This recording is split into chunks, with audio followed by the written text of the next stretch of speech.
Hi guys, I'm still at home with the dog and can't go anywhere. So I thought I'd do another video here talking about my experience with ketamine.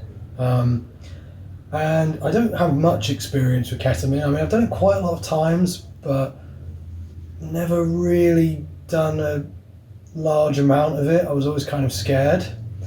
I did it quite a lot. I guess I heard about it when I was a teenager, when I was like 16 or 17 or so.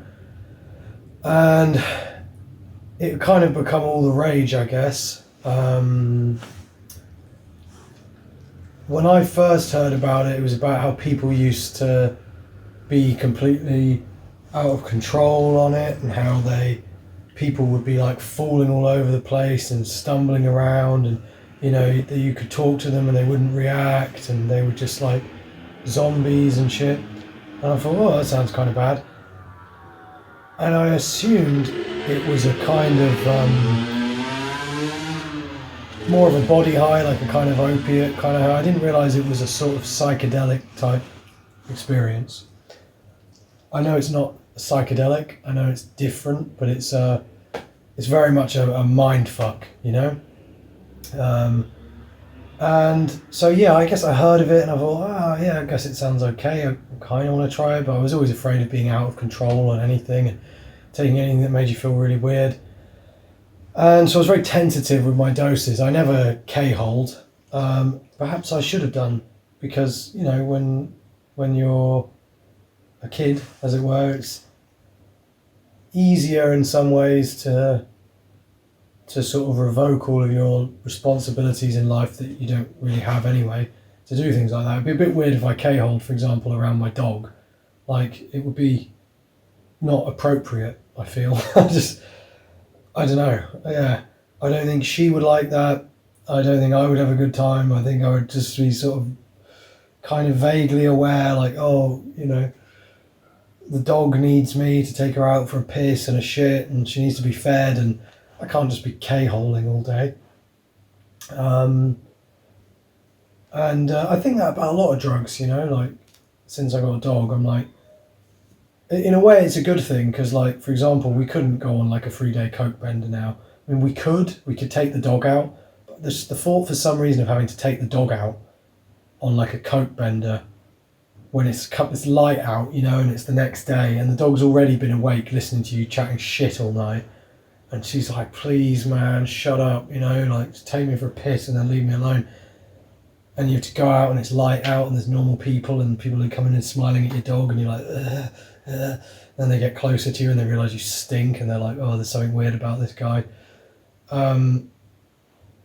So yeah, I mean, it doesn't stop some people, does it? People who have kids and pets and stuff. I'm sure it can be done, but yeah. Anyway, she's quite a sort of a high maintenance dog.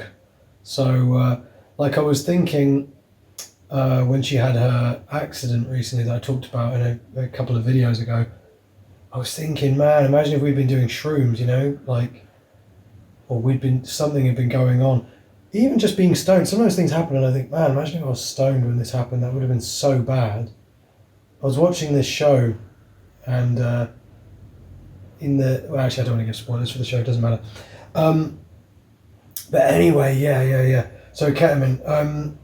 So I never K-hold, and I always found it to be odd and kind of intriguing. But I remember one time we were taking it and we were walking around town. It was years ago, like more than 10 years ago. Like, I guess like almost 15 years ago. It's depressing. Like I saw today, Piers Morgan's interview with Ronaldo was a year ago. I don't know if that feels crazy to anyone else. I can't believe that was only a year ago. That really disturbed me. It hits you in a different way. Sometimes you look back and it depends on the context in which you think of it, or on the perspective you take. Sometimes I look and I think, oh, actually loads of stuff has happened in the past couple of years, but the fact that Ronaldo interview was a year ago kind of spun me out, to be honest. I had no idea it was so long ago. I thought that was If you'd asked me, I would have said that happened about 3 months ago. Perhaps the Piers Morgan Ronaldo interview is not like a big benchmark in everybody else's minds. But yeah. I'm not a fan of Piers and his sycophantic interviews. He does a really weird thing as well when he interviews guys like that. He reminds me of the boy at school who would sort of suck up to the kind of like alpha guys, and live vicariously through them and be like, oh, I bet you get a lot of girls, eh? Oh, that must be nice. It's like, you should be quietly jealous and angry. You shouldn't be patting him on the back for this. I saw one with Zlatan Ibrahimovic, and he was asking him about scoring goals. And he was like, Zlatan, tell me, what is it? When you score a great goal like that, it must feel so good. Is it better than sex? And Zlatan was just clearly a bit like, why do you ask me this? Why are you lowering the tone of this interview? And he was like, no, sex is better. It feels good, but sex is better. And then he was like, if scoring a goal is better than sex, you have problems in your sex life. And Piers was like, yeah. We're all men here, right? I was like, dude, stop asking this guy about his sex life and trying to live vicariously through the fact that he's had a lot more sex than you. It's just embarrassing. As I said, just quietly seethe and be resentful about it. That's the appropriate response. Ketamine. Anyway, yeah. So we were doing it, and I remember just one time I just was looking at like a bridge, and in my mind I zoomed out, and I saw the small town that we lived in, and then I zoomed out even further. And I saw the universe, and I gained this perspective that I didn't like. This tends to happen to me on drugs. I don't know why. I think it's like my fault. But I just went like, everything just was like, and I just suddenly saw everything, and I felt very much a part of the universe in a way that was for some reason terrifying. And I had this sense of perspective that was, again, for some reason terrifying. And I didn't like it. And it really disturbed me, and it put me off taking it for a while. I don't know what happened or why I felt that way. And I found that on ketamine I could have thoughts that truly made no sense. In that way it reminded me of salvia. Like I couldn't explain why that thought about the universe was scary to me, but it was. And I had a similar... I mean, salvia was crazy. Salvia was like the craziest... maybe I'll do a video on my experience with salvia, but I can't really remember it that well. But salvia is downright weird. Like, I don't like it. I think salvia is just wrong. I think it's deeply wrong. Everyone I've ever met who's done salvia, they're just like, what the fuck? That is weird.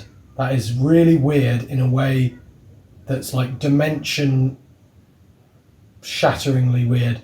Because, and I haven't done DMT, but I've done ayahuasca. From what I gather of DMT, it's like crazy stuff. I know it's like crazy and mind bending and just perspective altering, but it's the logical extension of psychedelic experience, I feel.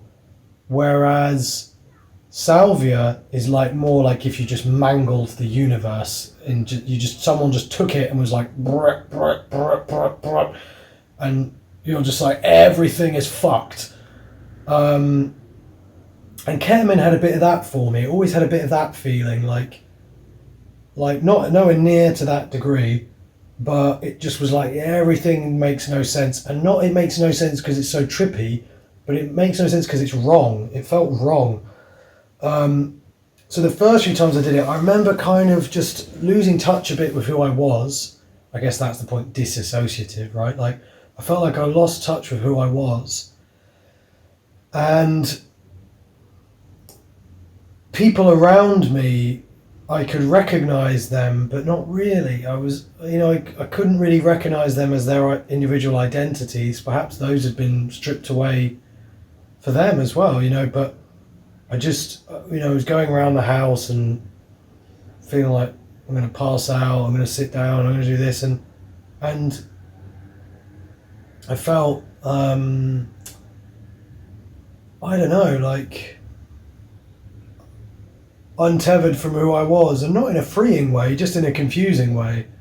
I didn't hate it, but I didn't want to do more. And I saw people that were taking enough to, like, pass out for ages, and they were saying this is so nice. And what I've always found confusing about ketamine and frustrating is that people seem to love it.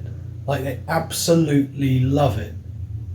And I always wanted that. I thought that sounds good, because you don't really get like a brutal come down. It doesn't turn you into a fucking pervert.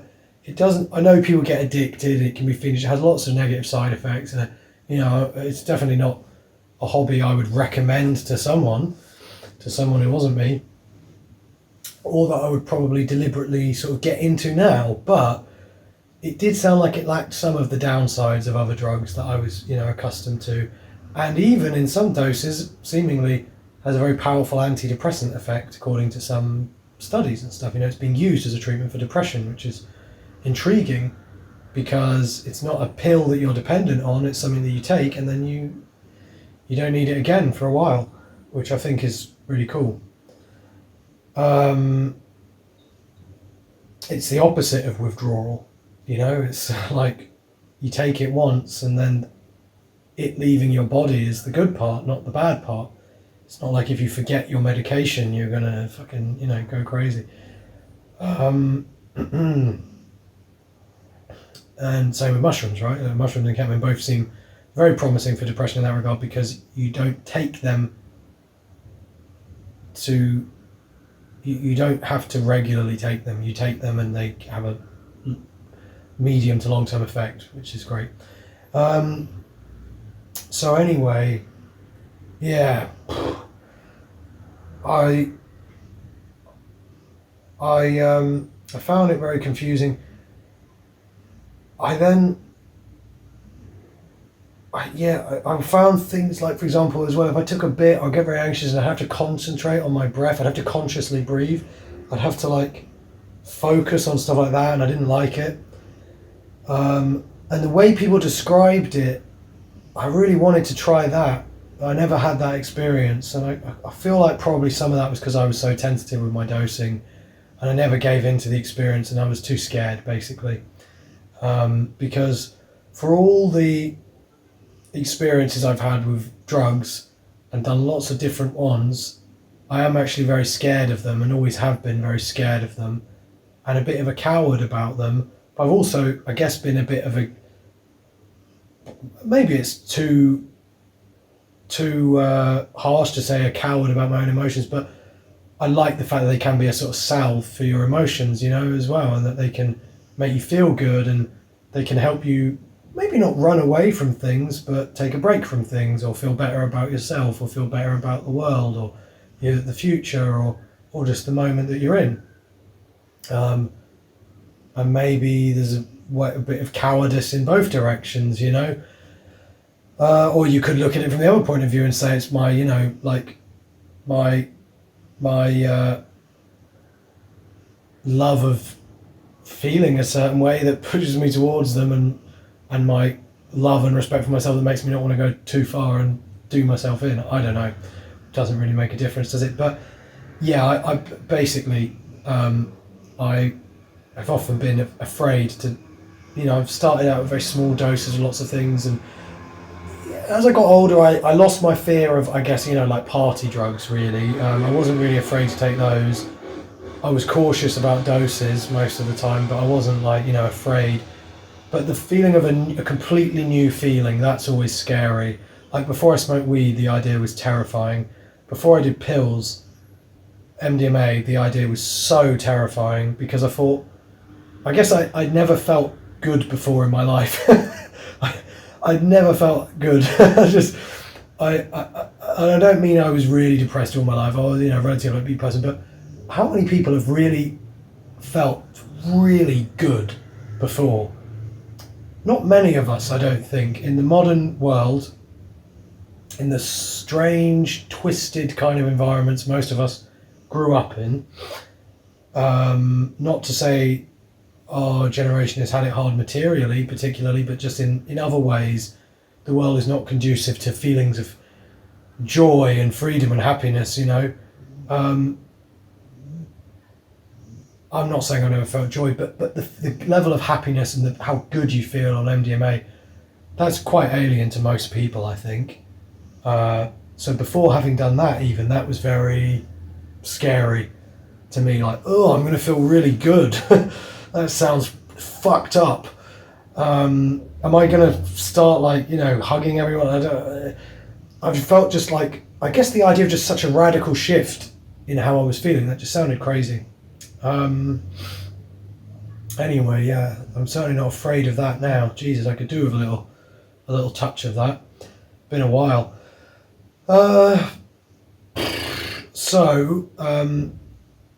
Yeah, we were planning on getting on it again a few times, doing some stuff like, you know, something.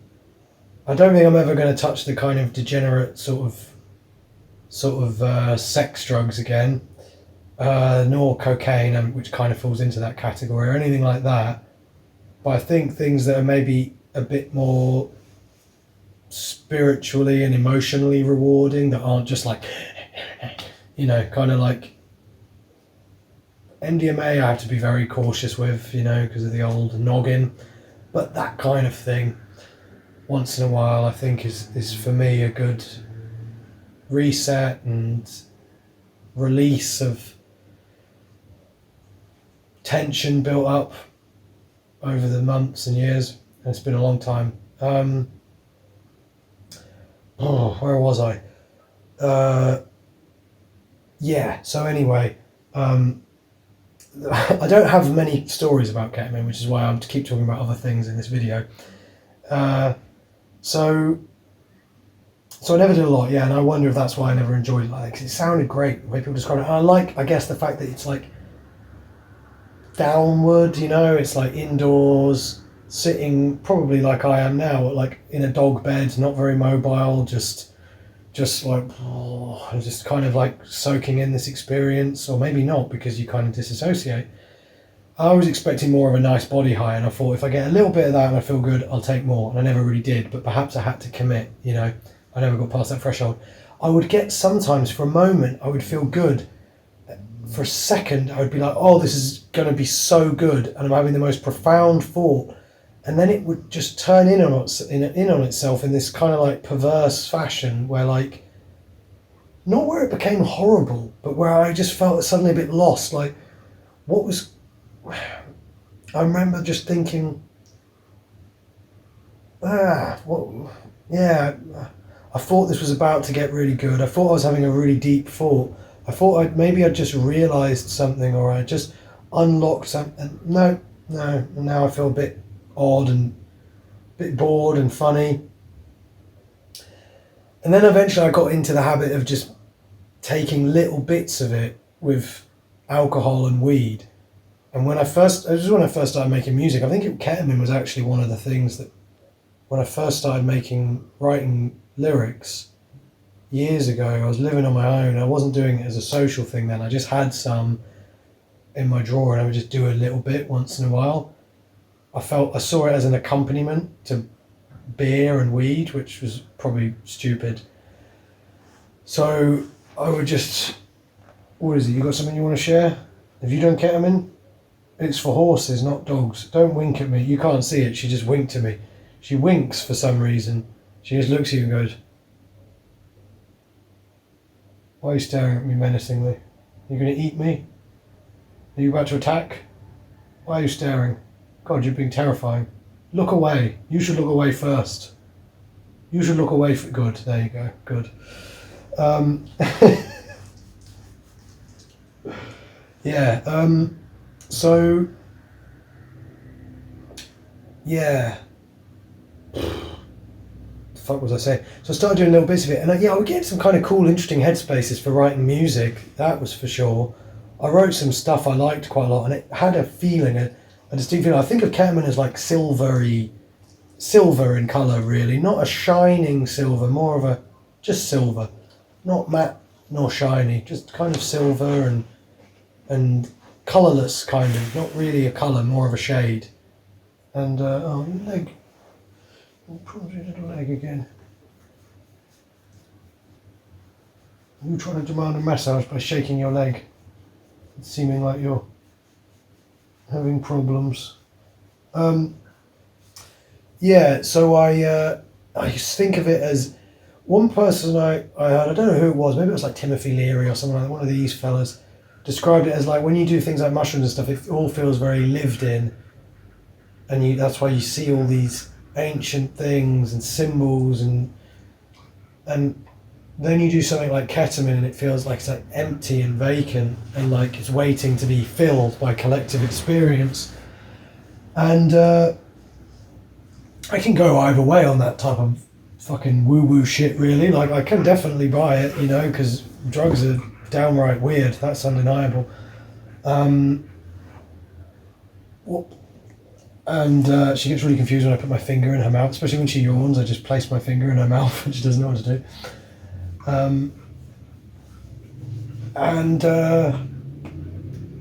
Yeah, it feels kind of, vacant and strange and interesting, but I never got anything from it, really. Apart from, as I say, sometimes I got into some interesting headspaces for writing, and I very much associated those songs with it. You know, they felt like a product of it. It felt like it put me onto a certain wavelength that was interesting or different. And I think sometimes that's why drugs can breed creativity, because they're just different. It just puts you in a different headspace. I don't buy that you need drugs and shit to be creative. You know, I haven't really done any drugs or anything for years, and I feel more creative than ever in some ways. But they just, the fact that it just can alter your mind very quickly can be useful. Oh, you're giving me the paw of demand. You're giving me the paw of demand. You're showing off on camera. That if I stop, she gives me the paw of demand. You gonna do it? You're not gonna do it? You're gonna show me up again by not doing it this time. Let me see if I can make her do it.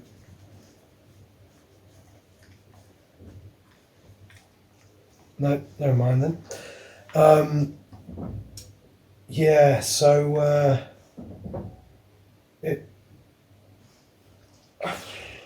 part of me wants to do it again, but as I say, I mean, I don't know how to fit that into me life.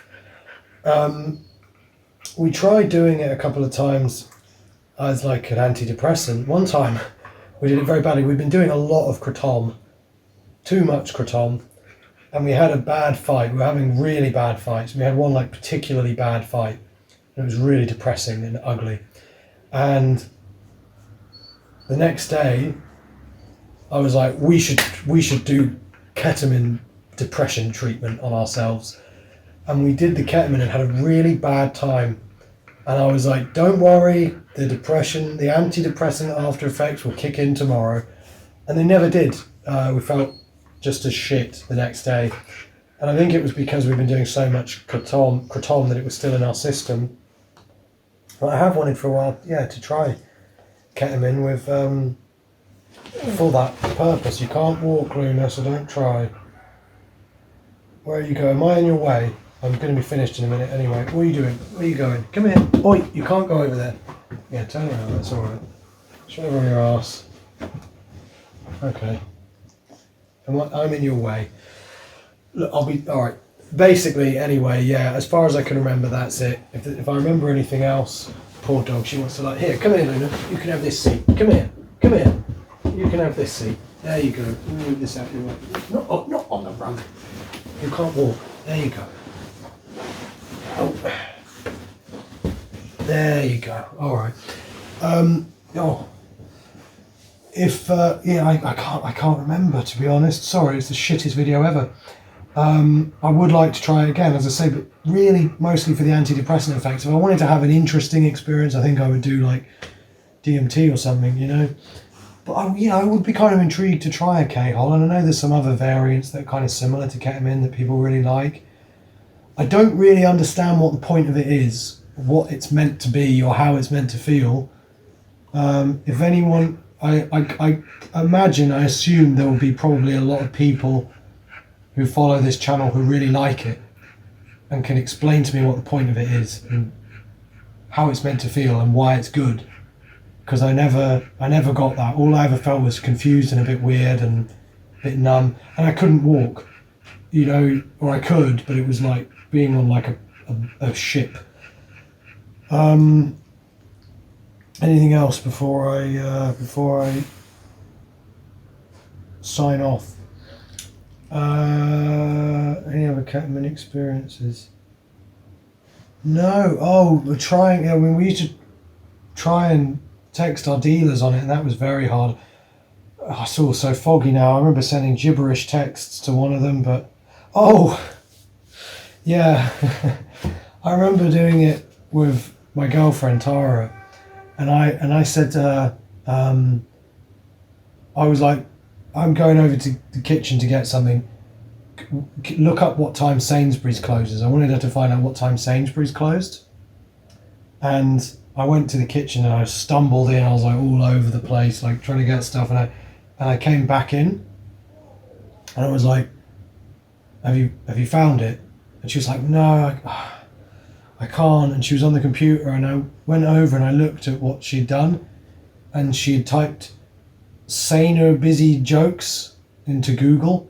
Sainsbury's is a supermarket chain in the UK, so it's spelled SAINSBURYS, and she had typed SAINRBUSY jokes, and I was like, "What are you doing?" And she was like, I don't know. She hadn't even hit enter. She just typed "Saner busy jokes" into Google, and now I just have "Saner busy jokes" etched into my memory for life. I wonder what great jokes she would have found, you know, and what her intentions were, which really speaks to the confusing nature of ketamine. Deeply profound ending there. I've summed it. I've really brought everything full circle. I've summed up the ketamine experience. No, I haven't. I have no fucking clue. So yeah, let me know your thoughts and feelings on the substance, and thanks for watching. Cheers, guys.